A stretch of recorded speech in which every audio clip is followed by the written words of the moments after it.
Welcome back to the Brew Crew podcast, everyone. This is episode 171. I'm back from St. Louis. No one in the Brew Crew universe would know because I didn't miss any episodes. But I went to St. Louis, which some in the non-craft beer community would call one of the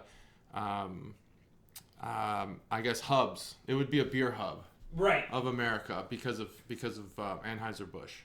There's and you know, not to bury the lead, you didn't go. It was there and back. It was really quick. It was. So you didn't have time to do any beer tours. We did leave. I took off work Friday so we could spend the whole day there Friday.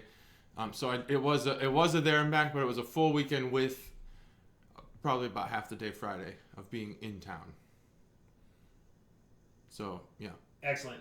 We did some things. Highlight, low light. Highlight was since beer wasn't on the forefront. You had beer, but was breakfast on Sunday. I'm gonna have to find the name of the place because I wasn't prepared for the question, and I'm terrible with remembering things like names. But I had. By the way, I'm Matt. Yeah, I've been working on that. Brew Crew podcast. I put you in my phone as guy to do the podcast with because I can never remember. Podcast doucher. I had not had Eggs Benedict in a long time. And this is a situation where I have a hot take. The picture matched what they give you. Yeah. And it comes on your plate. It's perfect. I actually took a picture of it. You want to see it? Yeah, I do want to see it. I took a picture because I've never seen something look so like magazine quality in front of me like this. My favorite thing to go out and get for breakfast, like outside of like burrito, comfort food, stuff like that, is Eggs Benedict. But caveat, I like Eggs Commodore just a little bit better. Do you know what Eggs Commodore is? Eggs Commodore, no. Instead of like a Canadian bacon or ham or whatever, they switched that out for a sausage patty. Oh, I like that. Yeah, so that's you give me that McDonald's sausage patty, we're in business. Mine and my mom's favorite restaurant when I take her out, when I go up to the cities and take her out next to her work, there's this place where they make everything from scratch and they do their Eggs Commodore and it's fucking divine. Why can I not find this picture? That's right, I can stall. So anyways, that's I can talk while I look. Eggs Benedict is my favorite, like, readily available. Oh, I mean, so their breakfast burritos are amazing also, but Eggs Benedict. And I want to know... I also did the Arch. That was a high point. The Arch? In two ways. Both I like what you did there. Spatially, altitudinally. And the only thing that makes an Eggs Benedict better is beer. Where the fuck is this breakfast we're running out of places here in Ohio that do like a greasy spoon beer with breakfast. Oh, is this it? Yeah, here it is. No, I had eaten some of the potatoes, but just look at that. Oh, no, you lose me on the home fries. Fuck that. Well, it was that or like greens. And it wasn't like warm greens. It was like salad. Hash browns, motherfucker. And if you want to get me upset really quick, you have home fries like just chunked potatoes. Just put them on your goddamn menu as chunked potatoes. If you call those hash browns, no, they didn't. I'm getting pissed. Oh yeah, I get pissed if you call those hash browns. They're the cubed potatoes. Or like American fries or whatever they call them. Yeah. Fuck that. Just fucking shred your goddamn potatoes. Shred your fucking potatoes. That's the lesson of this episode. Shred your chunked potatoes. I don't know if we can do that, but shred your potatoes. Shred your potatoes, people. Yeah, so that was great. And the Arch, I'd been to the Arch previously with my mom and sister when I was a kid. Yeah. But I don't remember. We didn't go up. We went up this time. Awesome. Totally awesome. I've never been there. Oh, it's awesome. I should do it. It's so fun. It's the second tallest monument in the world, behind the Eiffel Tower. Oh, dang it. The Eiffel Tower's taller? Mm-hmm. No way. I've been to the top of the Eiffel Tower. It's twice as tall as the Statue of Liberty. Oh, yeah. The Statue of Liberty is actually short. It's short. It's like so then that puts the Arch at like 500... 600. 580, I was going to say. I think 630 maybe. Yeah, it's pretty close. I got a picture of that too, but it would probably take me like 402 minutes to find it. That's fine. When you take a lot of... there's a lot in here. So that was your highlight, low light. We're going to get to the low light, I didn't say. It was breakfast the first day. The low light was them fucking chunked potatoes. The chunked potatoes were good because I knew what I was getting. Gross. It's 630, yeah, 630 feet there at the top for Crazy. those watchers. It's excellent. Yeah, 630 at the Gateway Arch. I believe that name is new. I don't know what it used to be called, but it's a monument to Thomas Jefferson. I learned that. I didn't know that. And Gateway. Okay, that. They have a lot of yeah. It was like a I don't know, in honor of the Louisiana Purchase. Yeah. But they have all the engine. There's a whole museum just for the engineering of this thing, and it's like awesome. They have all the blueprints and some of the like notes that the engineers were taking on napkins and stuff. It's really awesome. So I would highly recommend do both the elevator thing and the museum. Because is it weird? Does the elevator go at an angle? Yeah. Well, it's like a tram at Disney, how kind of like, or a ski lift. Yeah. The enclosed ones. So it kind of sways, but then when it gets to the arch part, a motor kicks in and it straightens you out as you curve more and more. Oh, interesting. Yeah. So then you're always upright. That's awesome. Yeah, it's pretty cool. I thought maybe on the way down, is it just a slide? A 600-foot slide? Now, that would be awesome. Like curlicue?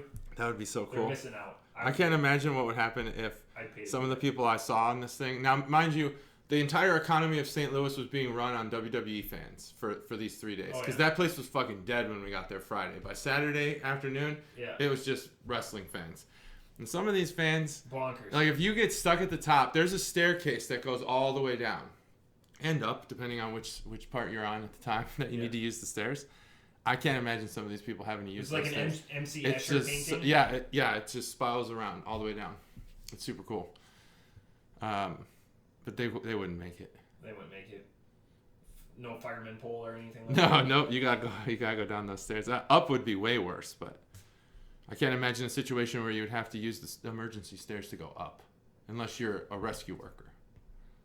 If you're a wrestling fan, probably no reason. All right. Low point. Low point. Well, the breakfast the first day, this place showed up on my top list of places to eat in St. Louis. Yep. On Google, well, I found out after we had gone, it didn't show up on anyone else's in my family. They all Googled the same thing I did, and it wasn't on their list. Oh. Well, we got there, and you got trapped. The picture on the website and on Google was just awesome. And this place was like hipster, chic, weird, just... I'm surprised that the tables weren't pallets. I'll say that much. They were real tables. But the food was nothing like the picture. It was just bland garbage. Dog shit. Are you sure you weren't at like a jail? Like East St. Louis jail? Might have been. There wasn't a lot of lowlights, though. That has to be it. It was a really fun trip. St. Louis... I feel like you could be a tour guide. I just feel like I don't need to go for at least another 2 years because you've hit all the highlights. Oh, fantastic. I don't think anyone needs to go for more than 3 days. I'll say that. Because if we would have stayed a little bit longer, it would have just been all breweries and restaurants after that. We were going to run out of things to do. You hit the Mississippi River. For anyone who hasn't been, you got to go. Say you've been there. Yeah. Then you can hit the arch because they're together. Yeah. And that's about it. Did you go to Big Mac Land? Big Mac Land? Oh, I wanted to, but it didn't look like... This is another thing about St. Louis. They don't cater to families, it seems. There's the sports... You can go to Busch Stadium and hang out there in the off-season. There's a restaurant and a bunch of things to do, but it's not... There's nothing to do, like, actually do. It's just like, come to our sports world that we've set up. So we didn't go. I like sports world. I like that idea. But it's mostly... I feel like it would have been... Maybe a little like Rheingeist. Yeah. Where they have a couple games, but you're there for drinking. And I don't want to bring the kids there. Sounds like the best. It sounds awesome if you're not with your kids. And maybe if there's a baseball game going on. Here's a roll of quarters. Go find an arcade. Yeah. So a few hangers from last episode. Well, that sounds... We went to Anheuser-Busch too. Amazingly fruitful. So a few hangers. I was thinking last week we were talking about bourbons and like different flavors of bourbon. Yeah. The flavors in there are called adjuncts. Adjuncts. All right. Yep. Because they don't have PhDs. Yeah. I like that joke. I like that joke. Man. I like that better than the joke. Tennessee is offering a pickup for a pint. Pickup? So in Tennessee, all of our Tennessee listeners, 20 breweries are participating in it's kind of like Don't Mess with Texas, but in Tennessee. So where you go meet, speaking of hipsters, you go meet in an area and you spend an X amount of time picking up trash, and then afterwards you go to a brewery and you get a free pint. Oh, I like that. So there's 20 breweries, which sounds like all of the breweries in Tennessee. If anything, we've learned about his trips, JT's trips, there's no beer in Tennessee that's made there. Is that true? No, I'm just saying that as a joke because like no one goes, I'm going to Tennessee, I'm going to have X amazing beer. Oh, right. That, like there's everything around. We did we said that about Kentucky, but we wound up not going. Yeah. Like our group. I thought you went to that place with when you took your dogs and you said there was no beer available. Oh, the Smoky Mountains? Yeah. What's that resort town? Yeah, Pigeon Forge, maybe? Yeah, that one. The other ones. Or Gatlinburg. Gatlinburg. Yeah. Oh, Gatlinburg. They had 2 breweries there. Okay, well. And they were good. Terrible story. I liked them. I bought a shirt. All right. Wow, failing. And not a strong episode so far. I know. I remember there was the Cooperstown when we went to Omegang, and I said they don't touch the beer. Yeah. Is that what you're thinking of? Nope, something else. No, because I was going to make that joke about Anheuser-Busch. New York State has amazing amounts of good beer. Yeah. I reorganized my cellar this weekend, so that was beer related. And then Ooh, I'd like to see that. I watched. JT and I both watched for a little bit. Beer podcast, doing a live, successfully doing a live YouTube, and they had people and they were interacting with them. So I'm thinking that's something that we should revisit sometime in the future. Well, we crossed the threshold. Unless someone unsubscribes, I think you need 50 to be able to launch a live. Yeah, to launch a live thing. Oh, excellent! So and we have 50 subscribers on the nose. I didn't know that's what it was required, but I liked the interface, so I know that they did it. They were all in different locations. I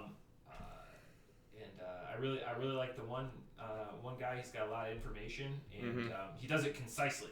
No hype beer reviews, and he does it like a beer review in 10 minutes. Have you checked in on the Brew Crew podcast that does coffee podcasts on YouTube? I watched it for like 30, 40. Like yeah, we watched it the same. But I was thinking about them the other day, and I was wondering if you had checked in because I haven't. No. Like they were on maybe episode 4 or 5, and I'm thinking this is about when they run out of steam. I think. But so that's all I had. Just that cool theme in Tennessee with pick up for a pint. I like that. Now, if they make you do it for it seems like a hipster thing to do. Oh, let's go meet up and hang out for a beer, and then for the brewery, how many people just go to a brewery and have one free? You're gonna kick them. Like people that are that charitable, they're gonna kick in money. Oh yeah. So it's smart all around. You don't have one beer. What you do though is after you're done with your beer, you take your pint glass, you go to where you picked up trash, and you throw your pint glass. Yeah. It's the gift that. And then you pick it up, and then you get more beer. The only people who go to a brewery for a free beer and leave after that one free beer are the people who aren't doing the charity.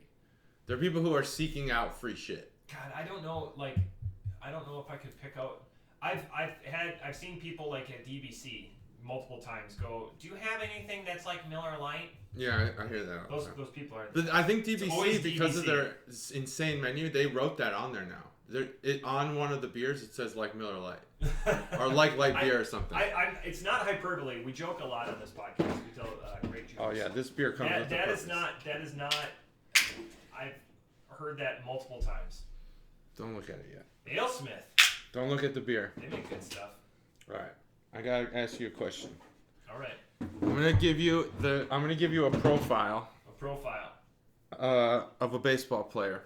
Okay. Career stats. And I want you to guess who that baseball player is. Oh yeah, because we just had the Hall of Fame. This is terrific. Yeah. Okay. Topical. Here we go. Yeah. Career. Yeah. 11, 12, 13, 14, 15, 16-time All-Star. Yep. 3,141 hits. Yep. Played from 82 to 2001. Yep. And I will give you some of the more fantasy-wise stats. Career batting average of 338, career on-base percentage of 388, and an career OPS of 847. So you got an incredible, 2001. A 3,000 hit club member with a high batting average, but an OPS that suggests he's not a power hitter. Who am I talking about? Long career too, and I'll say all for one team. That helps. Tony Gwynn. Tony Gwynn. Today's beer is a collaboration with Tony Gwynn. It took me a little bit, and rest in peace, Tony Gwynn. Is he dead? Yeah. He died recently, right? A few years ago. See, that's the thing with like COVID. COVID has ruined that, but he died 2015, 2016. I think it was a cancer. Because if you know Tony Gwynn, he had a big old chaw in his mouth. I don't know if it was oral cancer though. Mo Vaughn died too, right? Recently? I think so. I kind of associate a lot of the bigger guys from the 90s in the same category, but Mo Vaughn was no Tony Gwynn. Tony Gwynn was incredible. 2014. 2014? Right damn. there. Holy shit. There. That was a long time ago. Anyways. Man, we're talking like 7 years. Oh, this is cool. 8 years. This is like the old Padres jersey. So I don't know how they collaborated because of the death being in 14, but I'm guessing that this was something that they had worked out prior to his death. It's probably brewed with pieces of his jersey. Yeah, okay, that's what it is. It's brewed with pieces of his dip that he spit into the beer. Well, we'll find out if it's jersey or dip. But this is Alesmith Brewing Company's Hazy 394. 394 being the batting average of his best season. Yeah. Which I think, other than maybe Ted Williams, is maybe top 5 highest ever for a season. Top 2. Top 2? And he was over 400 for a majority of it, but he had like a bit of a slump. I think what's the most amazing stat? Like the most he ever struck out, he only had like 3 seasons and double-digit strikeouts. Yeah. I think. Or it was something. There's an even better stat. Like Greg Maddux had like 200 strikeouts in his walks in his whole career, and like 80 of them were Tony Gwynn. Yeah. Or something like that. That's crazy. And then, I can't imagine they played each other that often. But this is Alesmith's Hazy 394 from San Diego. We'll open it, and then I'll talk about the beer. How many years was Maddux with the Cubs? With the Cubs, maybe 4 or 5, and so then not very and then he came back to the Cubs. He probably faced Tony Gwynn when he went to the Dodgers, but I don't know what year that was. Ready? 3, 2, 1. I didn't even check there. I didn't even check. I just saw your. The nail. I saw your middle finger going for that, and I was like, "Ooh, I should slow down." Nah. Yeah, because my pop is my pointer, but. So the reason why I originally got this beer, well, I saw the baseball player, and I didn't see that it was a collaboration with Tony Gwynn. But it's a hazy San Diego style pale ale, so I'm thinking. Matt likes West Coast. I had a West Coast in my hand, and I was going to get that. And then I saw this one, and I was like, well, it's hazy, but it's from San Diego, and they're saying San Diego style. I don't know if that is a West Coast thing or what, but San Diego we'll see who... Yeah, but I don't know if the San Diego style is representative of a West Coast style IPA or what. I see what you're saying. But I wanted to just change it up. And I try to find beers that have a style on them now that either we haven't had or we haven't had a lot of. But San Diego style, it's like Ohio style, basically. It is what you say it is. It's whatever you want it to be. You know, much like Bruce Pritchard talks about the box of gimmicks, we have like a box of great ideas on this pod that we need to like. Man, if we can make Ohio style, quit our jobs. We got to talk to Jason. He wants us back. You said. Yep. We got to go to Jason with a plan. We got to have just some blueprints to Ohio style beer. It's got to be a lager. It's got to be It's got to be a lager, but it's got to have something inherently Ohio about it, like cinnamon. Because Ohioans, for some dumb reason, put cinnamon in their chili. Oh, okay. And their chili sucks. I don't want it to be a chili beer because Cincinnati chili sucks. Yeah. But what, like, is there anything Dayton's known for? Because you don't want to go just Cincinnati. Is there anything Ohio's known for as a whole, as a state? Buckeyes. Oh, Buckeyes. Yeah. You probably want to make like a chocolate peanut butter porter then. But that I feel like we got to go easy drinker. Yeah, because like you look at you got to get the Bengals fans in there. Yeah, Dayton's biggest. Congrats, by the way. Dayton's biggest beer by far is Trotwood. It's over 50% of their profile, and that's a lager. Yeah. Yeah, Trotwood. That's you're on your way to Ohio style there with Trotwood. Yeah, that's. Ohio style would obviously be better and have more appeal outside of the region. Mm-hmm. Yeah, it would. Man, we gotta think of what's it's on the back. We already had the can. Is a Buckeye as an actual nut have a flavor Or do They're we not- just go they're not chocolate edible. peanut butter? Okay. They're not edible. I have some Buckeyes, the candy up, Yeah. from upstairs. From Winans or something? Yeah, no, from the party some people made them. Oh. We have too many of them. Can we bring some over? Hell yeah. Surely. This is interesting. Yeah, it's an interesting beer. So this is obviously I said it's a collaboration with Hall of Famer Tony Gwynn, a hazy San Diego style pale ale, 6% in a pint can. Tons of carbonation. I'll read the can just so you see where this is. Well, I'm only gonna read some of it.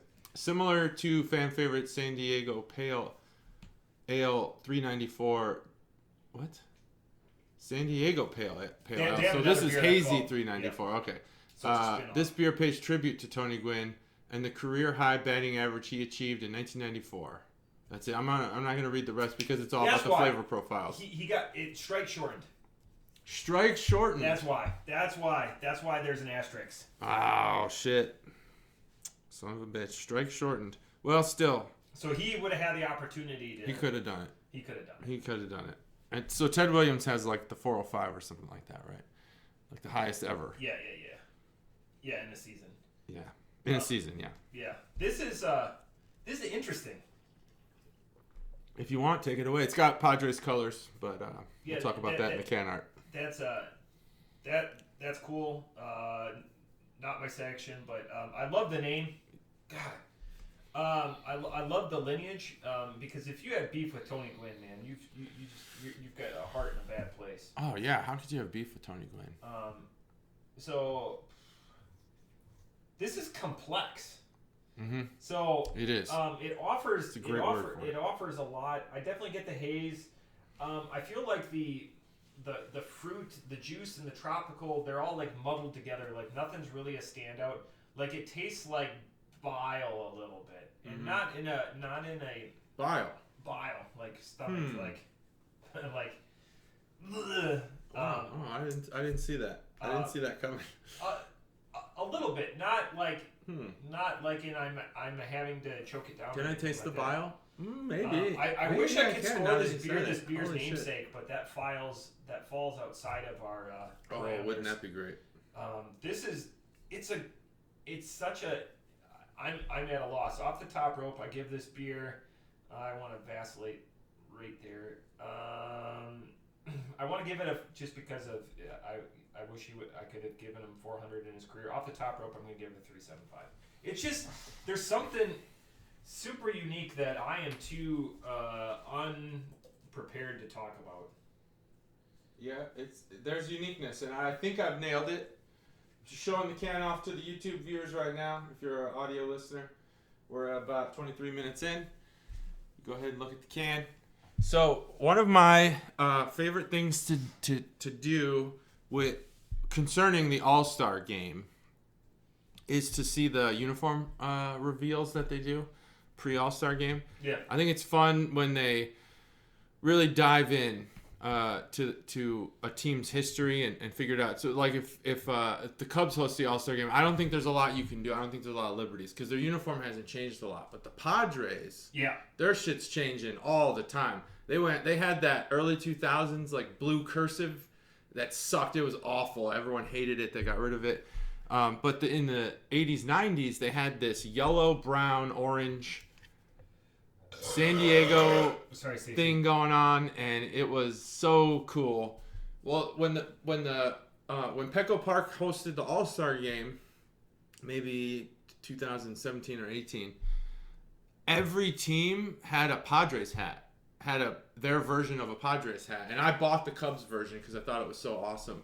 Unfortunately, New Era is very inconsistent with how they make their hats, so the size that I wear just didn't fit right. So I just display it now, but it's awesome. It's a Cubs hat with these colors, and it's got like the classic kind of block lettering and stuff. Really cool stuff. And I've been to Petco Park several times, lived in San Diego for a while, so it is one of the best baseball stadiums. I'll argue that. I think it's top 5 in the MLB. I don't think people are going to fight you. I hope not, because it's awesome. Because they're and AT&T are consistently in the top 5. Yeah, I've never been to AT&T, but I hope to. That's a good point. I hadn't thought about AT&T, but you got your. Well, you used to have your top three old stadiums. We had Yankee Stadium, the old one, Fenway and Wrigley, and I'm not sure that the new Yankee Stadium. I don't hear a lot about it if it's good or not. But I hear a lot about the old Comiskey, and I've only been to the new one. I don't even know what it's called anymore. Guaranteed rate. Jacobs? It's White Sox. Oh, White Sox. Okay, sorry. I went to the Guardians field. Oh, the Guardians. Oh, yeah. It's not Progressive anymore? Yeah, now it's Progressive. Oh, now it's Before Progressive. that, it was Jacobs.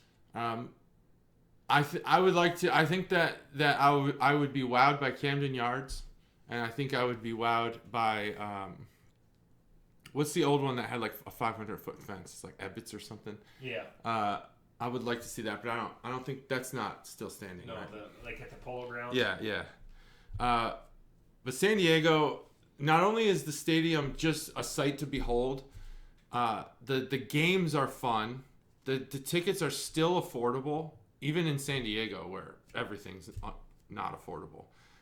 They have this section that's like all you can eat, 5 items. It's popcorn, hot dogs, burger. Like you could just, and at the time I was a sailor, so I was burning calories all day, every day. I just ate hot dogs and popcorn for 3 hours. It was awesome. That's pretty nice. Yeah, and then when the games aren't going on, I don't know how they do it, but they open up center field, and there's a walkway that kind of goes through the stadium, not on the field, but close to it. So you can basically walk and just observe this empty stadium. It's awesome. San Diego has done good things with Petco Park. Great stadium. Anyway, that has nothing to do with this beer. This beer is a Pilsner. It's the malt, yeast, something in this beer is screaming not pale ale. And I'm thinking that's where you were saying I'm not ready to comment on what the flavors were or whatever you said. This beer tastes like we talked last week about European Pilsners or European brews. This kind of has this European flavor to it. It doesn't have the hops are there. They're just not prevalent. So anyway, the can art, I don't even know, the can art bonus segment, who's even sponsoring it these days? Emmanuel, that's right. It's a good can because it has the colors of the Padres, which I like. Also could be Browns colors if you're a Cleveland fan. But it's Padres. And it's got Tony Gwynn silhouette there in the circle right before 394. And that's basically it. There's not a lot of can art. That's the Can Art Bonus segment brought to you by Emmanuel. This beer reminds me, this beer, it just is like, it's got a Pilsner, like a craft Pilsner taste to it. I'm not sure I'm getting the bile, but I tried. I tried to find it. Couldn't find it. There's hops. There's a bitterness to some of these malts. There's definitely like something is burned in here. I'm not sure what ingredient is burned, but it lingers on your tongue for quite a while. It's got this like char dustiness to it. Dust is apt. So apt. It's like this beer's been sat open and it's like dusted. Just collecting dust. That's the flavor I think that sits on your tongue. The flavor that you get when you first drink it, when it's still wet, it's like it's malts. It's like I don't need what is the flavor? It's almost like some sort of clove or something. What's those not clove? What's those little like gross things that you put in turkey? Like they're hard and you stick them in turkey. Oh, like cloves of garlic? No, they're like fuck, I don't remember. Like clove. Is it clove? Yeah, probably clove. Like really dank, but organic. Yeah, organic, dank. They're like rock hard, but they're green, I think. Yeah, it's clove. Okay. Clove. This beer reminds me of that. It's got a bitterness. I'm not as high on it. I think that giving it a 394 would be awesome, but I don't think it gets that score. This beer is probably, if we're going in terms of batting average, I think we'd be a lot lower, but I think this beer is probably a 3.25. Where it's at. It's got a uniqueness to it. I like that because we have a lot of these beers and they're all the same. This one does stand out as being something unique. I think you got to pick one of these themes that you have inside this beer and go with it, whether it's that maltiness, that charred, that dust, whatever it is, and find it. If this is a San Diego style pale ale, I don't think I want San Diego style pale ales. So it's interesting. I went through like other beers I've had, and I've marked in that have been hazy pale ales or hazy New England pale ales. So Landgrant's Lemon Glow, Don't Drive on the Railroad Tracks. So it's Nor in particular. So we probably had that together. It has the dates in here. I haven't clicked in, but I'm all 375, 3.45. Test Flight, which is a Warped Wing beer. Stormbreaker Hazy, So Hot Right Now. Gave that a 4.5. Otherwise, a Skull from Brew Project 3.25. I think I remember So Hot Right Now. Drum Roll and piano key necktie. And Double Dry Hopped Pseudo Sue is technically a New England pale ale. I gave that a 4.75 because it's Toppling Goliath, so it's probably fantastic. It's probably fantastic. Toppling Goliath. I'm gonna finish this before we get to the next one. Yeah, no, that's this is like a home run for like the story, like just this is like good because it's unique. If you're not a baseball fan, I'm a hard pass on this beer, but I think that like had they called this, that's a good point. San Diego Gaslight District. Yeah, I wouldn't have even bought it. I wouldn't have even bought it if it was not a collaboration with Tony Gwynn, because I love baseball, and I'll buy anything baseball. You should talk about that more often. Baseball? I didn't know you cared for baseball. Gosh. Everyone loves football, and I don't get it because baseball is better. I switched my lanyard on Monday. Oh, yeah. Back to the Brewers. Lanyard. We didn't talk about the Super Bowl, which is a big fucking deal for where we're living. We still have a week to build up to. We do have a week to build up to it, but we'll talk about it later then. I love that Cincinnati's giving the kids the day off though. Oh, the next day? Yeah. Oh, so smart. Cincinnati schools are closed on Monday. Awesome. That's a great idea. Hopefully Dayton follows suit. All right, this is New Holland Brewing Company. This is the one I had to look up where they're from. Michigan. You're right. I would have said you should know this, because how many New Hollands have we done? How many do you think? I don't know. Wise. So I'm going to just guess that we've done 2. I don't think we've done a lot. I'm going to guess 2. I don't know what the actual answer is, but I'm guessing 2. This will be the 3rd. I'm going to go check it out. This is New Holland Brewing Company's Coastal Dreams. It's a milkshake IPA with pineapple and marshmallow fluff. Now, the only other time I've had marshmallow fluff in a beer, I've had it twice, and I remember both of them. Yeah. I don't remember which beers they were, but I remember what my thoughts were. My thoughts on one of them was, they lied. This is just milk sugar. That was the first one. The second one was, holy shit, this is marshmallow fluff. And it was dead on. So I'm wondering where this one's going to sit. And I've never had marshmallow fluff in an IPA. So that's going to be quite interesting. And I found a new store. I got this at a new beer store. My son is doing a baseball camp, winter baseball camp, and it's in Dayton off of Alex Bell Road, which I just learned was Alexander Graham Bell. Bellbrook Road or something like that. Like I don't know that the Alexander part is right. But it's like a really, really long street name. Interesting. It's like Alexander or something like that. A-I-R-E at the end. Alexander Bellbrook. Yeah, Bellbrook Road. And so there's a liquor store right there, and they say craft beer, and then you walk in and you can barely find the craft beer, but if you go into the walk-in freezer or refrigerator, it's there. There's a decent amount. And so I got this there. Interesting. I don't want to say I won't go there ever again, but I probably won't. I won't say it. I'm about 99.9% sure I'll not go there again. Awesome. Unless they tell me personally that their craft beer selection has improved. I want to keep going to Pat's. and crispy, crunchy shell. All right. Let me know when you're ready. Good. All right. 3, 2, 1.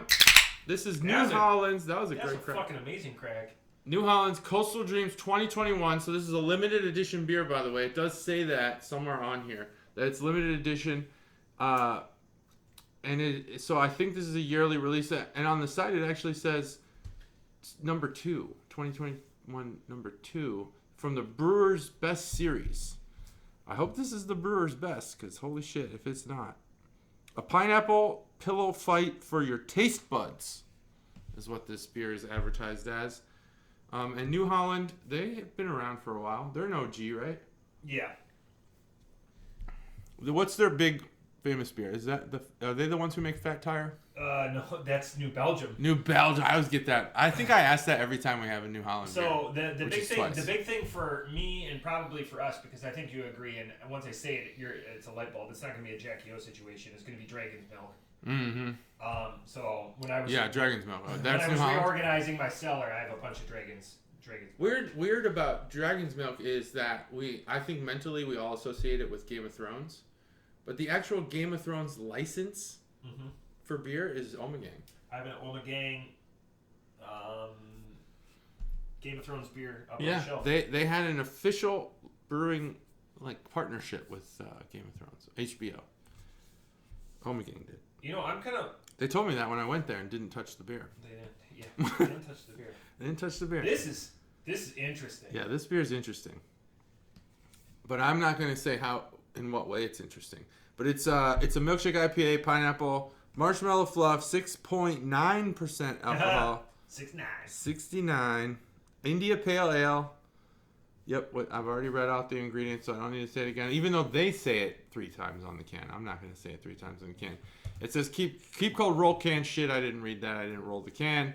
Limited release, audacious and unique. NewHollandBrew.com. Now, don't just Google New Holland. It will not be one of the top 5 results. That was a big. No, I put my tongue over it.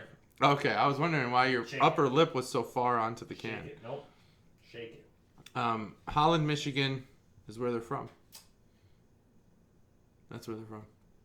This I will say as a teaser, I've not seen New Holland can art that looks like this. Not that it's good or bad. I thought they were more distinct than this. I think my favorite beer that I've had is their vanilla chai Dragon's Milk, because I like chai. That's I love chai. Later in life. Love chai. Sorry, Stacy. Love it. Interesting. Pineapple and marshmallow fluff. Have you been to Hawaii? You've been to Hawaii. Did you see it? Yeah, there's nothing better than fresh pineapple. I agree. No, have you had the pineapple whip from Dole? If you go to the Dole factory. No.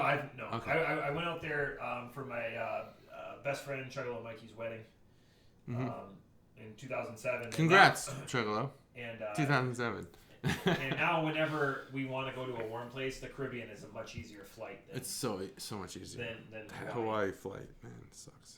That's the longest flight in the world without a divert. There's nothing. No. Yeah, so I guess there's just be nothing. It's a 6-hour flight, so once you reach the point, you're committed. You're committed, yeah. Which, in the C-130 community, that's kind of a big deal. Now, in the Navy community, that commitment's much longer. 2 weeks it takes to get to Hawaii. And I've done it. What? At a full steam? Or like... Well, you can't go full steam the whole time. Well, you're going to go pretty close to it. So my ship can go full steam was 22 knots. We were going about 20. The whole time? There's things you do that you slow down for. Tests, weapons loads, because you wouldn't load your weapons in port, San Diego. Oh, gotcha. You're out to sea for that. I food replenishment, things like that, you'll slow down. But yeah, I think that the majority of the time you're going about 18 to 20 knots. Oh, so you'd be replenished. You couldn't carry 2 weeks worth of food? I'm not sure how much food they would carry. But you would be replenished. Yeah, you would get replenished pretty often. There are replenishment ships everywhere. I have so many. I would love to just. That's awesome. And you're the only one who asks intelligent questions about the Navy. I love. Well, I'm just a trivia loser. I just love like a 2-week steam. I would have never. I think 2 weeks is in that situation, what probably happened is we left port with enough food because we're still in U.S. waters. Yeah. To get us through a couple days. But once you're in like the South China Sea, you're going to have food for 3-4 weeks. Yeah, so you know, you think of you don't want to underway replenish when you might be at some sort of, you know, emission status or something like that. You don't want to. Because I know when we left Puerto Rico, right when COVID hit, it was a 2-day steam to Miami, which we had a lot of fun while the world was coming crashing down. Yeah, how fast do those ships go? I was wondering. God. 15 maybe? I'm guessing it's right around 20, maybe even a little bit more. It feels so fast, doesn't it? But like, you know, we're sitting there and tuning up the band and drinking the ship out of stone. Another amazing San Diego. San Diego, yeah, great. And they replenished stone a couple of times because the guys at the English pub that we'd go to on the ship were like, we're out of stone. And we're like, there's nothing else to drink here. He goes, I recommend this. He goes, we're going to get more stone in 2 days. But we would just go down there and pregame for dinner.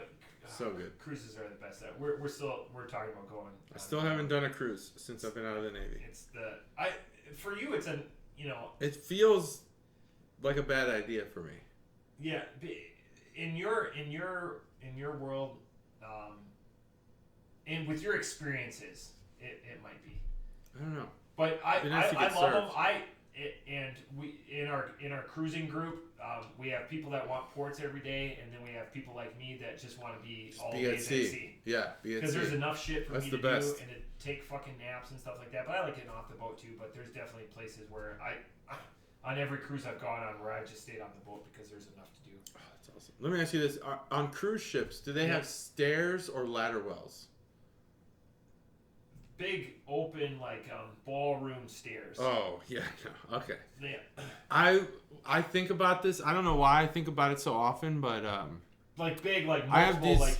You could fit multiple San Diego or St. Louis Arch people on these. Yeah. Ships. Yeah. Okay. That's not what I'm thinking of. The cool thing about most Navy ships, so the Titanic had 7 watertight compartments. The cool thing about Navy ships is that almost all of the compartments are watertight. Yeah. So if you had your hatches closed, it would take just so much to sink a ship. Even with all the hatches open, I think some ship that got coral reefed recently took like 6 missiles or something like that, torpedoes to sink this thing, even with all the hatches open. But the ladder wells, there's no stairs like that. They're these ladder wells where the separation between each step is very small. And when you're fresh, I guess you're a polywog, you get on the ship and you can barely go down these things. It's hard. But by the time our cruise was over, I don't think I even hit a stair. Oh yeah. You just zip, you just grab the sides and zoom down. So you're saying ladder wells, but they're just steep stairs. They're basically like if you pull your attic down, Christmas Vacation style. Yeah. Pull your attic down, it's the ladder. That's every single stairwell on a ship. So and you become so efficient at it, it's crazy. So for my friends, how good I was. It's crazy. In real life in real life. You know who you are. Been to my, not the fake ones. Been to my house that I grew up in for 20 plus years. The stairs going down into the basement. Okay. Is very steep. I mean, the house was built in the 1880s, and it was, not including the basement, it was 1,600 square feet. But I mean, it was steep. But there's no railing. It's not legal. Oh, there's no railing. Oh, there's a railing on these. It's one of those metal spiral. I don't even know what those are called. Like the things that you see on bridges and stuff. Like spiral metal thing, and then it's covered with a plastic, and you basically just like a piece of rebar. You don't use it as a railing. You put your hands on it, and you just use it to slide down. I don't know why I think about this so often, but I was so good at going down ladder wells. You would just zoom down, boop, and you could tell how much time people had underway. just by how they went down the ladder wells. Just being a zoomie. If you hit each stair, I mean, you're brand new. You just got there today. If you hit a couple stairs on the way down, you've been there a month. And if you don't hit a single stair, you're me. And everyone liked me. And I was great. I used to be great. Now I'm me. I used to be someone. I used to be great. Now I'm me. Now I'm just what I am now, which is fine. That's it. Interesting. So this beer, pineapple and marshmallow fluff. Funny, we talked about the Navy when we talked about the Michigan beer, not San Diego. Go ahead. I'm sorry. Yeah. God, that's just the cacophony that this. Yeah. Like if we ever like get the opportunity to spend some time and like go to like 450 and stuff like that, we should just pick a random podcast and just listen to it and just laugh. And tell stories behind the scenes. Oh, that's a great idea. We should do a list, like a just commentary. Pick a random fucking number. Oh, great idea. Yeah. Awesome idea. Let's do it. Let's plan it. So, this is my first inclination when I got this beer was I thought this was trying to be like a Trip Animals where it was just an amalgamation of just a bunch of things that wouldn't go together. So this only advertises marshmallows and pineapple, essentially. Right? And IPA. And the style Which being it comes with the there's something that comes with that territory. Okay. So both of these beers are close today to being excellent. There's just something that trips them up. So for this one, I don't know if it's either it should pick trying to be sweet and being an IPA or be one or the other. It like commit to a path. So like you've reached a fork in the road. The fork is, but you have to choose one way or the other. This is a refreshing beer, like so it clears it like the pineapple juice, and the I guess the marshmallow is the gimmick in the beer. I just wish it would go one way or the other. I like this beer over the Tony Gwynn beer a little bit more, so my scoring is going to reflect that. Off the top rope, I'm going to give this a 4.0. This has the potential to be a breakout, though. Like, if it just pared something down and went... And marshmallows, I could take it or leave it. They always amplify if they're in a dessert, but... All right, we're at the 47-minute mark. If you want to look at the can and you're an audio listener, that's where you go on YouTube. Yeah, I got asked today, hey, no podcast this week? I go, we record on Tuesdays. He goes, oh, I left my house on Sunday, so my days are screwed up. Because you'll listen. He left his house on Sunday. I leave my house usually, and I come back. So he's always on the road. So Chucklo Dave, you made my day. When you're like, no podcast. I go, we're going to record. Awesome. Like, yeah, we got you, man. I know you're excited to get to the pod. But we got you, man. Thanks again for listening all the time. Oh, absolutely. Keeping us honest. It just made I got to my car, and he's like, no podcast today? At like 11:40. He's like, what time is it? I think it's midnight on Wednesday. Yeah. The Canner Bonus segment brought to you by Emmanuel. I said that right? Emmanuel. I did that last time too. Emmanuel. You're just fancy. You're a fancy fuck. No, I just I don't know. I don't know where that comes from. That's what you're gonna be in my phone. I'll be a podcast partner, and you're gonna be fancy fuck. All right. That'll be my name. I'm gonna silence this thing. Call you People are still trying to contact me because I'm just like F I'm like the guy in. I'm not gonna say anything about it, but I'm like the guy in Christmas Story. Yeah. He won a prestigious award. He's not sure what it is. Yeah. But he won it. You see, they're making a sequel. Are they really? I hope not. Just announced last week. Peter, the same actor's coming back. I hope all that movie is just the main character beating the shit out of that bully for like 2 hours. It's just blood everywhere, and the mom's like, "Oh no!" And then he has to eat soap, and the movie's over. Yeah. That's it. Credits. Roll credits. They just announced it. Iron Man chef. Jon Favreau's directing. I hope that. So they're gonna. There's justice. When that kid in Christmas Story beats the shit out of that red-haired bully kid, it's like the best part of the movie. You're like, yes, thank you. This kid sucks. Most overrated Christmas movie of all time. Overrated? My wife and my brother-in-law love that movie. I cannot stand it. You don't like it? Nope. I think if we watched it together, I could make you like it at least a little. I mean, we'd be drinking. There's a lot to like about that movie. It's time spent with you, so it'd be good. Oh yeah, that'd be great. Thanks. Yeah, I agree.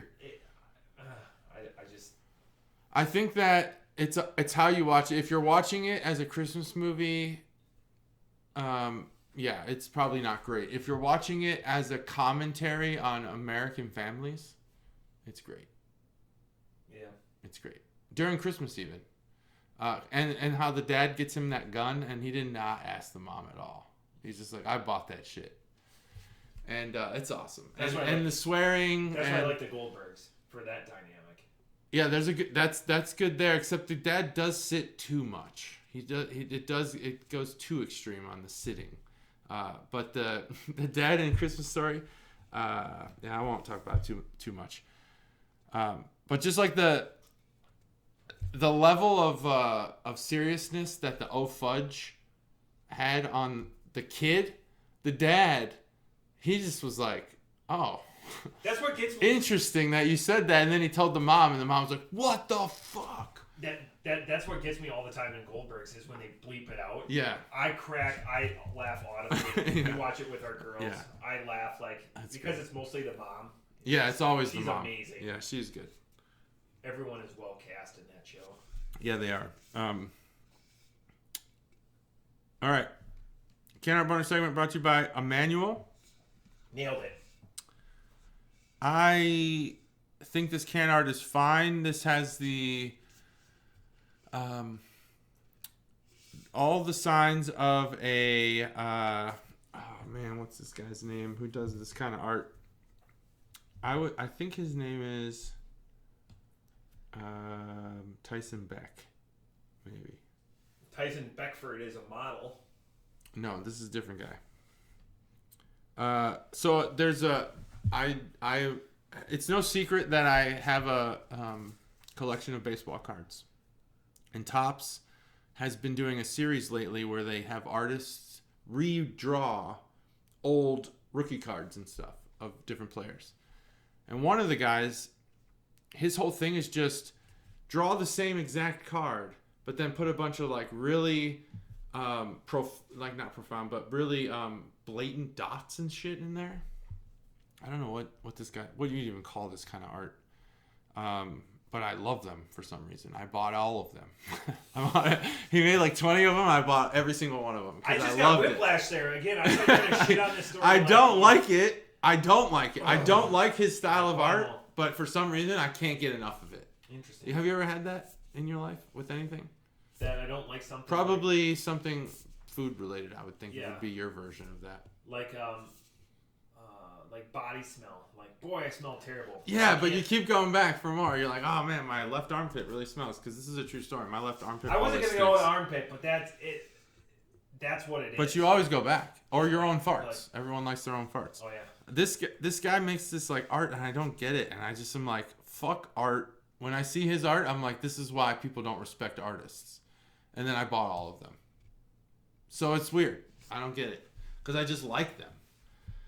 But I don't at the same, like I look at them on my wall because I've displayed them, and I'm like, fuck that. This guy made a lot of money off this card, but I respect what he's doing. Anyway, that's what this can looks like. Go and look that guy up. I'll make sure it's Tyson Beck. Yeah, dots. Yeah, it's weird. Or like on like the Mike Trout rookie card, all he did was like outline Mike Trout's bat in like a dark, like thick black outline. That was it. That's how you change this card, and they're gonna make $2 a card. I think that's what they make off these when they sell them. And I bought one, so he made $2 off me. Other than that, this can art's just like seaweed or something. I don't know what's going on with it. Seafoam, yeah, for sure. Seafoam? That's the color.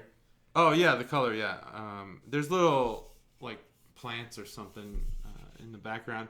I've never seen this New Holland logo. Have you seen something like this? It's kind of like a retro thing. It's always a windmill. Yeah, is it always like this like old school? No, crest? that's a throwback. It's very Dutch. Okay. It's very Dutch. Yeah, that's a good way to put it. Very Dutch. See, sometimes you can do the can art butter segment. Not my shtick. And it says that this is brewed and canned in Holland, Michigan for Geselig times. Handcrafted small batches. Brewer's Best Series. That's the Can Art Bonus segment brought to you by Emmanuel. Yeah, 2 in a row. I did it. So this has some Sultana and El Dorado hops. We've had a lot of El Dorado. Have you ever had Sultana? This is also one of the... We were supposed to roll this, but we didn't. That's okay. That's why I did my crazy mouth thing. Sultana. Haven't had it. Oh, that's why you did a crazy mouth thing. Okay. Have you ever... That's the Can Art Bonus segment. I think I closed that out, right? Nailed it. Yeah, okay. Gotta close it out. Because it feels like when I don't say that was the Can Art Bonus segment, I feel like it's still like an open thing that never had resolution, and I can't go on. Your Can Art Bonus segment from 138 is still going on. Oh, shit. That was the Can Art Bonus segment brought to you by probably Chuggalo Nicole or something. So on from 138. We've got a subreddit going on. Yeah. I'm sure we have so many subreddits for the Brew Crew. Yeah. Someday when we do, though, someone's gonna listen to this episode and go, what is this guy talking about? It's not even a funny joke because they're so popular. We're like Joe Rogan. We're gonna get bought out by Spotify, and then we're gonna get canceled for fake news. It's like Arrested Development. If you don't watch from the first episode, it's not gonna. You'll hate it. It's not. I couldn't imagine watching from not the first episode. Someone did that. Let's get somebody to watch that show from not the first episode. It'd be painful. They'd fucking hate it. Because if you watch it with somebody that did and is laughing and you have no Right, like Job and the banana stand. There's money. What's a banana cost? Like $10? Exactly. It's weird that Matt's score was a 4 because I feel like I'm so different from him in how much I like this beer that our scores should be so much further apart. But this beer's a 4.75, and I'm definitely coming off the top ropes. When people say like a cloud when they're talking about flavor, I think this is like so much of what they're talking about. It has lightness in every flavor they advertise. Hops, marshmallow, pineapple. They're all there, and they're all super light, but they mix together to form a beer. The milk sugar that comes in a milkshake IPA is not even there. It's not present. You don't taste it. I love that they hid that because I fucking hate that flavor. Marshmallow fluff is the number one flavor in this beer. Then pineapple, then hops. And I respect them for doing it that way. This beer is really good. It's light. It's airy. It's got a bitterness that you get from an IPA. But that marshmallow is really the star here. It's great. It reminds me of a meringue cookie if a meringue had marshmallow. Have you had a meringue cookie? No. Oh, man. My mind's blown. I'm going to have to bring a meringue for you. The only thing is meringues don't have marshmallow. They're egg. They're egg based. Just whipped egg. And chocolate. Not all meringues have chocolate. Not all of them do, but they're better with it. In my opinion. Lemon meringue doesn't need no chocolate. No, that's not what I'm talking about. Lemon meringue is different. I'm talking about meringue cookies. They're rock hard cookies. Oh, yeah. That you bite into and they just basically like melt in your mouth. It's amazing. Cookies should be soft. No. I'm going to bring you a meringue next week and you're going to be like, yeah, I can't believe I've never had this. Yeah, no. That's like a hard gummy bear. Trash. Hard gummy bears suck. But you can't. That's because they break your teeth. Hard cookies. It's like morons that like biscotti. Terrible. Oh, you don't. Are you a big coffee drinker? Yeah. Biscottis are good with coffee. The only thing that coffee will fuck a cookie up. The only thing there's no doubt about it. That is solid on its own that goes with coffee very well is stroopwafel. But you put stroopwafel on top of your coffee and it softens. What the fuck is a stroopwafel? Oh goodness, stroopwafel. So this doesn't know. So you bring stroopwafels, I'll bring meringues. We'll be square. I'm not going to Germany anytime soon, so if there's any to send me some stroopwafel. Oh, it's so good. Yeah, any German listeners, send us some stroopwafels. In 10 years, that'll be really funny because we'll have so many German listeners. Yeah. Mhm. We'll have done a live event there. That's a lot of podcasts do live events. Do you think we should do a live event? We could. like again, that just takes planning, you know. It does. All right, so we got our scores in. We have 2 topics we could talk about for the rest of this podcast. Either a game, or which I created, or Royal Rumble. You went to Royal Rumble. I feel like all right. We should drink while we do your game sometime. We should just bridge them together. Okay. Because I don't feel like, again, this is typical for our podcast. I don't feel like we covered that much hypothetically, but we're at an hour. Oh yeah, we're there, and we're trying to go under. Yeah. I'll tease the game for some week in the future. Yeah. And it doesn't ever have to be the next week. It can be whenever. Yeah. It has a lot of explicit content, but I'm going to try, as I read the explicit content, I have not translated it. One of my goals is to translate it on the fly. Sanction yourself. Interesting. And I think it's going to be fun to do. That sounds fun. But we'll do that in the future. That's what we call a teaser. That's a teaser for some time in the future. Like if you want to hear that, listen to all the episodes between 171 and 181, and you probably get the game in there. If we don't get to it by then go to 191. Right. And we'll get there. Let's go, because you were there, and it went over so well, because we're talking about wrestling. What do you think about the Royal Rumble? You were there. Yep. I got a picture. I can confirm you were there. I was there. Yep. I sent a picture of my kids. Because of you, I always think of you when I watch wrestling, because I used to watch it as a fan, and now I watch it and I'm thinking like a backstage person. I'm thinking about who's writing the storylines, how they're writing them, how all this stuff comes together. Royal Rumble was the single biggest piece of shit that the WWE, in my opinion, has ever put out. And I'm super disappointed, because we made a whole trip of it. My kids were super excited. And I had to, you know what? I only acted happy for I felt insulted, honestly. Did you guys drive home after the event, or did you guys go back? No, we had a whole we went back to the hotel after the event. And boy, leaving the Dome in St. Louis, if you go to something at that place, get a hotel. Fuck the traffic around that place. You guys just walked across the street. We walked across the street. Yeah, we got a hotel. We booked our hotel months ago. Yeah. And that place filled up. The guy sitting next to me was like, "Oh man, these are great seats for like $100-something. You know how much I paid for our seats? $25 each. Paid $100 for all 4 of us to go to Royal Rumble." And this guy's in the hundreds for one ticket. Not to mention his hotel fees. But yeah, we went back to the hotel. We talked about it. It's much better when you can share it with people that you care about.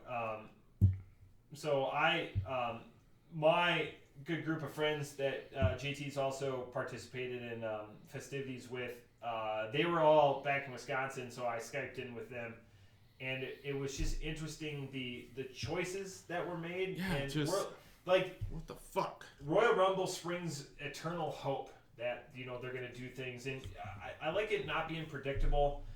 The Women's Rumble was arguably better than the Men's Rumble. Not even arguably. I think, period. Just the moments and everything, like Melina. There was a couple of botches, like Kofi. You could tell. Yeah, like Kofi, You could tell the referee was like, what do I do? This is gonna. So like he's listening to his earpiece. It's still it's still the beginning of WrestleMania. It's still the beginning of like a really exciting, the best time of year to be a wrestling fan. It was such a fart noise. Mm-hmm. And you read all the reports and all the dirt sheets and everything that maybe kind of ruins it a little bit, but you have to take it for like, and I hope that all the time and everything, like that's a memory that your kids will always have. Like they will, and that's one of the benefits. Pay-per-view. Regardless of whether or not it was good, they're gonna remember that. Like a couple of things, like not to Royal Rumble level, but I've been to a WrestleMania in Chicago. I've been to a couple of pay-per-views. I've sat ringside. I have a chair right over there. The moments are what matters. It's not like the matches or anything. Mm-hmm. The moment, like at No Way Out, when the NWO returned to the WWE or the WWF at the time, like that will always be like my highlight of being a wrestling fan. Yeah. Like, that was awesome. That's awesome. And those were the worst seats that I had at any of the wrestling events I've been, but it was just electric to be in that arena. Yeah. For that magical moment. So it's finding moments. How did the boys react? Did they know? Similarly, did they sense your disappointment? Yeah, of course they sensed mine. Yeah, that's the problem is they didn't have a moment to remember. I will say that there was a moment, and if you go back and watch it on Peacock or whatever, when Paul Heyman takes the microphone and announces Brock Lesnar, that place was fucking like insane. Right. You could have when it got to the end of Paul Heyman's thing and he said Brock Lesnar, I think the building shook. And you could see it in Brock Lesnar's face. He was overcome with happiness. You could see it. Because he's the face. He gets to be that way. Yeah, he gets to be the face. He's not. Yeah, and it was just so loud when everyone said Brock Lesnar. It was awesome. That was the only moment. That's what sucks. Yeah. That was the only moment. You didn't have an edge. You didn't have an edge revealed. Nothing happened during the Royal Rumble, which, like, no surprises, and there was so much speculation. Just so much speculation of who was going to come out. Ronda Rousey, fine, but everyone knew. Everyone already knew. Yeah. We knew it was coming. We just didn't know when. And the men's, gosh. My youngest son said so many different scenarios, and none of them came true. Yeah. Which is disappointing. I'll just give him my biggest takeaways. Yeah. I felt insulted by the Doudrop Becky Lynch match. I felt like, I mean, there's just no reason for this match to happen. You have the Royal Rumble, which the one is time we texted like during the so. event. We did text. There's only actually. I wasn't sure what you were talking about because it was that. Like the 5G was like so fucked up there. Because there's so many people. Yeah, and like I never felt insulted. I actually felt like they're fucking with us so bad that they think we're this dumb. They think we're this dumb.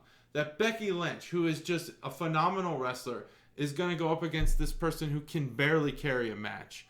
I was insulted. And then I was further insulted. Becky Lynch can't be a heel. And again, this isn't even a word I use.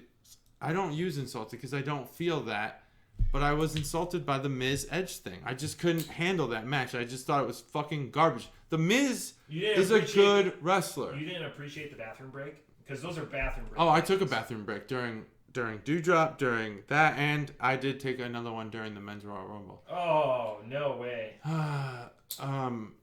It was a bad pay-per-view. I'm coming at this not from the angle that's like believing the wrestlers, because the guy next to me, this guy was like off the fucking rails. I couldn't stand this guy by the end of the night. He smelled bad. He smelled horrible. Oh, his breath was just the worst. Oh, it was so awful. His breath was terrible. You shielded your kids where? Sat between. They sat in the middle of Katie and I. Yeah. Exactly. But the person sitting next to Katie was like a super fan. She was like you. Knew the histories of everybody. Yeah. Was excited about the right people. Yeah. And was disappointed by the right people. This guy next to me, I mean, he was like regurgitating WWE lines, like the shit they want you to believe. He was like repeating it. I was so annoyed because I just want to talk to somebody like you who's kind of coming at it from a business perspective. Yeah. Like, why is this move happening and this move's happening? And when Roman Reigns interfered in Brock Lesnar, I was like, I gotta leave. If I don't leave, I'm gonna just hate the rest of this. And I did. Yeah. I hated Why the fuck did they do that? Either Roman Reigns is carrying your company, or he's not. And right now, you're showing that he's a joke. By the way, he's got the best entrance music in the. Oh no. Who? Seth Rollins' actual entrance music is hands down the best entrance music of any wrestler, and I'll fight about that. I fucking love that song. And when he came out to the Shield, I was so mad. Because that was one of the things I was looking forward to the most. I was hoping that when the Shield music came, and I think that was great because Dean Ambrose still comes out, or Jon Moxley still comes out through the crowd, right? But he comes out to Wild Thing, which is amazing. I was hoping that, Seth Rollins, Tyler Black, was going to come out to, he was going to dye his hair, the half black. Oh, yeah, half black, half blonde, yeah. Which was like early Shield. Roman Reigns, played like being shocked and being like phased by it. I thought that was awesome. The big takeaway and the big thing that hurts me as a fan, but I knew one of the title matches was going to end in a schmaz. The fact that both of them ended in a fucking schmaz. With Roman Reigns being the fucking problem. With Roman Reigns schmazzing both of them. Yeah. But he's far and away the best. He's carrying their business right now. He's the number one merchandiser. I can't agree with that. They're milking. I know he is carrying them, but they're making it so. He doesn't need to carry them. Seth Rollins and Becky Lynch could carry that company. Bring Bayley back, she'll help. And there's Kevin Owens could help carry the company. You don't need Roman Reigns, and Kevin the current manifestation of Roman Reigns is fucking awful. Kevin Owens is going to get stuck in a program with Shane McMahon for WrestleMania. Yeah, you're right. They're fucking it all up. That was a wasted spot. Kevin Owens is so popular. Kids love him. I popped for Drew McIntyre. I thought he was going to be out for a long time. I popped when he came back. Could you imagine? And then they kind of wasted it a little bit. Again, the women's surprises were better than the men's, and both of them left so many people on the bench because for the longest time everyone was like, they don't even have 30 performance to do anymore. And if you read the dirt sheets, and I'm not going to go into it, they called so many females, and so many females turned them down that have been recently released because they're like, they just want a list of people that are willing to come back, and then it goes to one man, and the one man picks who comes back. And it makes so much sense. So that's why, that's why those individuals didn't come back. But so on the men's side, like the fact that, Cesaro in the last 9 months has had a main event level push and even to the Royal Rumble. Yeah. And I'm a big Cesaro mark. Like there's just so much stuff out there. Like I would have loved it X-Pac. I would have loved it Matt Cardona. It just it wasn't there. So like they had an opportunity to open it up because they had Mickie James. How they eliminated her, super smart. They had a retired individual, so not the current belt holder or anything, not like a current WWE superstar. She got eliminated by Lita. It made so much sense. Like afterwards, I couldn't have thought of a better way to do it. But now Lita's going to be in the title hunt. Yeah. That's so fine. She says she has one more run, and she can move merchandise too. So yeah, I don't know. The women's division is very strong, especially once you get everyone back. Asuka. And you have two of your biggest five Bayley, girls out right now. Yeah, and then you have Charlotte Flair, Becky Lynch, and Belair. You have such a great women's division, and the men's division's good, but they fucked it up. I mean, it's all fucked up. The Cesaro should be a contender. Drew McIntyre shouldn't be wrestling scrubs. I feel like a piece of shit. I said my Royal Rumble winner was going to be Big E, and then on Thursday they transferred him to SmackDown and put him back into New Day. So I didn't know that. There's so much of a fucking D push that happened with that poor guy. Honestly, I was after we went to Raw. And I watched Big E in the cage match with Bobby Lashley. I realized he's not a champion. He can't carry it. He can't hold that belt. He wasn't exciting. He didn't know how to excite the crowd. And maybe that was just the planning that they did together with each other. That they planned on Bobby Lashley just basically beating the shit out of Big E for an entire match. But by the end of it, I was like, so Big E won this match and did nothing to win the crowd over. Not a thing. I like Bobby Lashley. I think he's got the most potential, and especially if he's willing to be there for the weekly shows, not just the pay-per-views. The problem is he needs a mic man. Yeah. Oh yeah. He gets outperformed, and they stuck him with a great mouthpiece. He gets outperformed. We talked about Brock, that. Who's had a lifelong mouthpiece, and Brock is outdoing it. Like with the boombox a couple years ago was fantastic. Yeah. But like you need these guys that can stand on their own. That's where Big E shines. That's where he shines. He's a good mic guy. But he can cut a promo. But the problem is, so you want believability. Big E looks like $1 million, just like Bobby Lashley. The joke in our group for a long time was like Bobby Lashley's pecs are going to explode. And then Brock comes out, and he's getting a little bit older, spread out. But him and it's tough because eventually they're going to give us a payoff. But for this dream match that Yeah. everyone's wanted to end in a schmoz Why would they the do first that? time, to trail the breadcrumbs. I was so upset with the ending of that match, and because Brock Lesnar, and he has already chosen Roman Reigns for the WrestleMania. That match that everyone wanted should have just gone 20 years in the so making. long. It should have been exciting. It should have been fast paced. It started off so strong too. It did. Like how all they did these suplexes and stuff. Man, it was so disappointing. Even Andrew recognized at his young age that MVP just isn't carrying Bobby Lashley correctly. He's just, if you put MVP and Paul Heyman, it's almost improper to put them together. But if you do, I mean, Bobby Lashley would be so much better served by a different hype guy. They'll come out with a cane and talk to the reporter. Talk to the reporter. Fine, MVP's good, but when you talk to the crowd, I mean, MVP is not doing shit for Bobby Lashley. There's the bench is super small on the people that you can't put.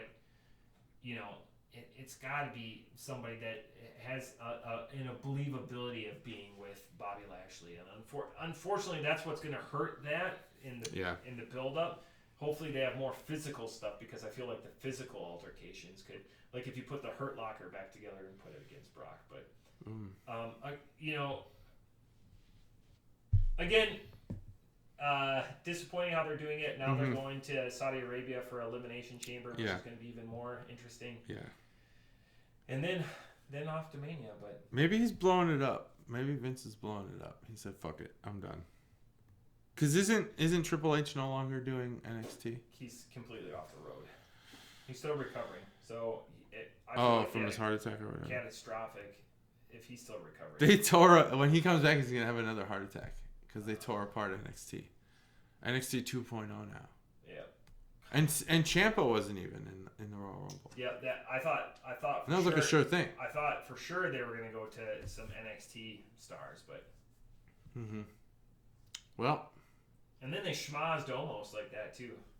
Too green, I'm guessing, is what they called him. But he's playing the Undertaker, the slow moving powerhouse, but he's not doing well at it because he's being coached by. He's too mean.